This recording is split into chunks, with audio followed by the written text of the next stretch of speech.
আমাদের বাসায় যখন এই যে মিষ্টি কুমড়া আনা হয় দেখা যায় যে বেশিরভাগে পচে যায়, মানে খাওয়া হয় না।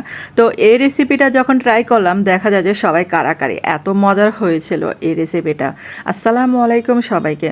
আর আমার এই রেসিপির জন্য এরকম সাইজের, মানে এরকম কালারের আর কি লাগবে মিষ্টি কুমড়া। তো মিষ্টি কুমড়াটাকে এরকম করে কেটে টুকরো টুকরো করে কেটে নিয়েছি। আর মিষ্টি কুমড়াটাকে আমি কিন্তু এই যে এরকম একটা ছাঁকনির সাহায্যে ভাপ দিয়ে নিয়েছি। আর এটা কিন্তু পানি দিয়ে ভাপ দেওয়া যাবে না, মানে হচ্ছে পানি দিয়ে সিদ্ধ করা যাবে না, তাহলে কিন্তু বেশি মানে প্যাচপ্যাচা হয়ে যাবে। তো এটা কিন্তু ভাপ দিয়ে নিতে হবে। এই রেসিপিটা আর কি এটা এরকম করে বানানো হয়েছে। আর এদিক দিয়ে আমি যে কিছু উপকরণ বেটে নিয়েছি সেগুলো হচ্ছে আমি যে চিংড়িগুলো এরকম বেটে নিয়েছি, কারণ এখানে আমার কিছুটা চিংড়ি লাগবে। আর যে কোনো সাইজে চিংড়ি দিয়ে করা যাবে। তো চিংড়িগুলো আগে একটু বেটে নিই। আর চিংড়িগুলা কিন্তু একবারে আমি বেটে নিয়েছি, কারণ দুইবার বাটার দরকার নেই, কারণ এত মিহি করা লাগবে না। আর এক বাটাতে হয়ে যাবে। আর এখানে দেখেন এক সাইড করে নিয়েছি। তারপর এখানে যে কয়েকটা রসুন কোয়া, কাঁচা মরিচ, তারপর যে মানে কাঁচা পাকা মরিচগুলা দিলাম, একটু বেটে নেব এটা। আর চেষ্টা করবেন মানে এরকম করে বেটে মানে রান্না করতে, কারণ হচ্ছে এটা এত মিহির দরকার নেই, একটু এরকম থাকবে। মানে শুধু একটা বাটা দিলেই হবে, এখানে দুইবার বাটা লাগবে না। তারপর এটা কিন্তু আমার বাটা হয়ে গেছে। এখন এই যে পাটা থেকে আমি তুলে নিচ্ছি। আর এই রেসিপি যেদিন হবে দেখবেন যে সেদিন আর অন্য কিছু খাওয়া লাগবে না, কারণ একটাতে আপনি তৃপ্তি সহকারে ভাত খেতে পারবেন। আর এগুলা দেখেন মানে সিদ্ধ হয়ে গেছে। তো আমি কিন্তু গরম গরম অবস্থায় আমি যে একটু বাটনা দিয়ে ম্যাশ করে নেব। আর আপনারা চাইলে এখানে ঠান্ডা করে হাত দিয়েও ম্যাশ করে নিতে পারেন। আর এটা গরম অবস্থায় করলে মানে তাড়াতাড়ি ম্যাশ হয়ে যায়, মানে নরম হয়ে যায় করলে। আর আপনাদের কাছে ছোট্ট একটা রিকোয়েস্ট, যারা আজকে আমার চ্যানেলে নতুন জয়েন হয়েছেন কিন্তু এখন আমার চ্যানেলটাকে সাবস্ক্রাইব করেনি, তাদের কাছে প্লিজ অনুরোধ রইল চ্যানেলটাকে সাবস্ক্রাইব করে আমার পাশে থাকবেন। আর এগুলা দেখেন যে ম্যাশ করা হয়ে গেছে। আর এখন এই যে এগুলাতে একটা বাটিতে নিয়ে নিলাম, তারপরে যে বেটে রেখেছিলাম চিংড়ি মরিচ সেগুলো দিয়ে দিলাম। আর এখানে অবশ্যই মানে কাঁচা পেঁয়াজগুলো কুচি করে এরকম কেটে দিতে হবে।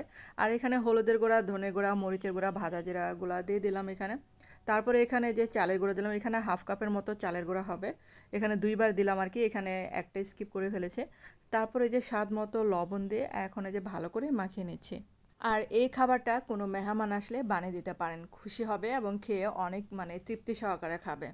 তো এগুলা কিন্তু এই যে মাখানো হয়ে গেছে। আর আমি মানে যেভাবে করে ভাজবো সেটা আপনাদের করে দেখাচ্ছি।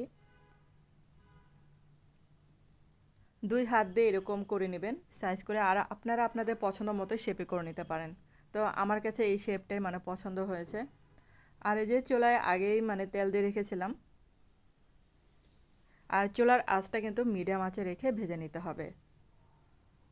আর এগুলো কিন্তু এতটা মচমচা হয় না, একটু নরম নরম থাকে, যেহেতু এটা হচ্ছে মিষ্টি কুমড়া। মিষ্টি কুমড়া কিন্তু সহজে মচমচা হতে চায় না।